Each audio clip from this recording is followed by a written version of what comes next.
Hello and welcome to our basic guide to creating a build. This has been something that's been requested a lot, so I'm going to go through step by step how to make a build from scratch. So first thing to do is to pick your role. We covered roles in depth in our first season and then we recapped them last week in this season. If you're looking for more information, check out the recap video and it will link you out to all the other ones. It's in the description below. Once you settle on your role, your second choice is profession.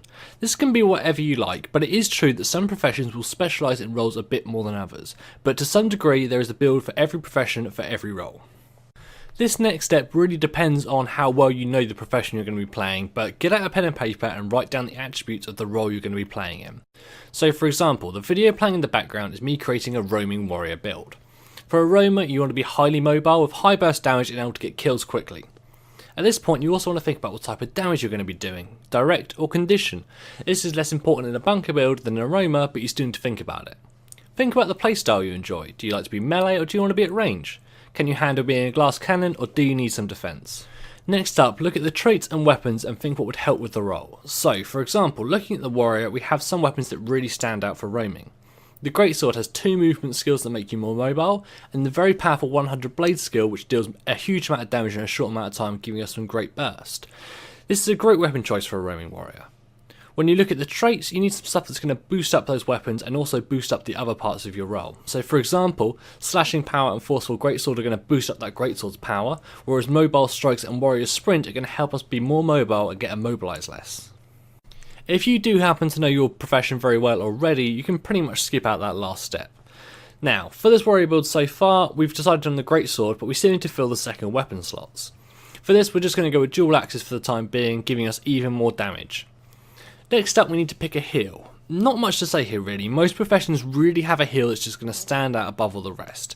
But your build may work in conjunction with one of the others, so do check them out and make sure you're picking the most effective one. For example, for this warrior we're going to run with mending to give us a bit more condition removal and make us a little bit more survivable, but if the build keeps its adrenaline very high, healing surge might be more effective as it will heal for more. Next up, the utility skills. These should allow you to make the most of your weapon choices and also make up for any weaknesses in the rest of the build. For this we chose balanced stance to help us secure finishes and also to get our burst off without interruption, Bull's Charge to give us another movement skill but also provide us with some CC to get the 100 blades off, and lastly Frenzy, which will allow us to get our burst out even faster.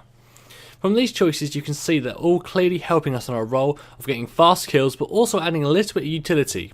Bull's Charge can be used as an interrupt for example, Balanced Stance and Frenzy can be used in reviving or finishing.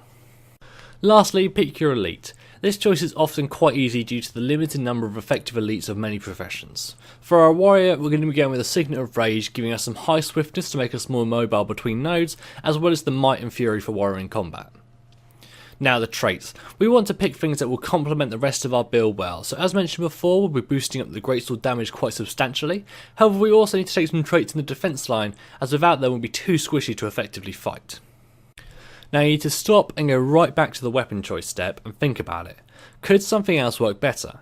In this case we want to change the second axe for a shield. This gives us more defense and a panic button, which could be important if we get focused, as we don't have a lot of defensive utility in our utility skills, elite and traits. Then go back through all your other choices. If you decided you prefer to have dual axes, you may need to take some sort of panic button in your utilities, like Endure Pain. Would throw bowlers work better than Bull's Charge? It has a shorter cooldown, but it's not as solid of a CC. What traits are must-haves and where do you have some wiggle room? What could you change them for? These are all things you need to think about when you go back over all your choices. The next step is to take a look at your sigil choices for your weapons. With these you want to increase the power of the build and push it further in its strengths. However, keep in mind that any cooldowns on sigils will affect those on other weapon sets as well. For this build we'll be taking an intelligent sigil in our axe for a guaranteed on-crit swap which we can use with Eviscerate. In the shield we're going to take the sigil of battle for more might. Lastly, in the greatsword we'll be taking Bloodlust, giving us more power later in the game. For the rune choices you want to be focusing on making up the weaknesses of the build or pushing it further into its strengths, but do keep in mind if you go too front heavy it can leave you very weak on the defense and you can be an easy target. For example, we could choose the Runes of Divinity. These will give us an all-round stat boost as well as increased critical damage. This gives us increased damage, but we also get a small amount of defense out of it. However, if we felt we were far too squishy, we could go for a more defensive rune set. Also keep in mind any effects that they proc. For example, if we had a number of shouts in our build, the Rune of the Soldier might help more as this will give us added healing. Lastly, the amulet and the gem to go in it. These should complement your whole build as much as possible, so if we want to go very front heavy and high damage we could go with a Berserker's amulet and jewel. However, this leaves us with very low toughness and very low health, even though we're hit really hard and crit massive amounts. We could however go with a Soldier's amulet with a Berserker's jewel in it. This makes us a little bit more tanky than going for the pure Berserkers, but it still leaves us a reasonable amount of damage output. This amulet choice can be tough as there are a limited number of choices, but try to complement the rest of your build as much as possible. Now go back over the whole build again, checking everything to make sure you're getting the most out of it. Also check all your choices against the wiki to check for any bug reports or skills not functioning as they sound. Now take the build out to the dummies and test out any damage you have. If you've got a burst rotation, practice it over and over and tweak it if you need to. Then take it to the bots. These are a great way to test how much damage you're going to be taking and you can tweak again. Look out for any weaknesses and make some changes. Lastly, go into hot during games. Do not go into tournament games with an untested build as it's just unfair to your teammates. Test it in a few games against different professions and again make more tweaks. It's so important at this point to work out any problems in the build so that when you go into tournament games you can properly play your role. Creating builds really comes down to trial and error.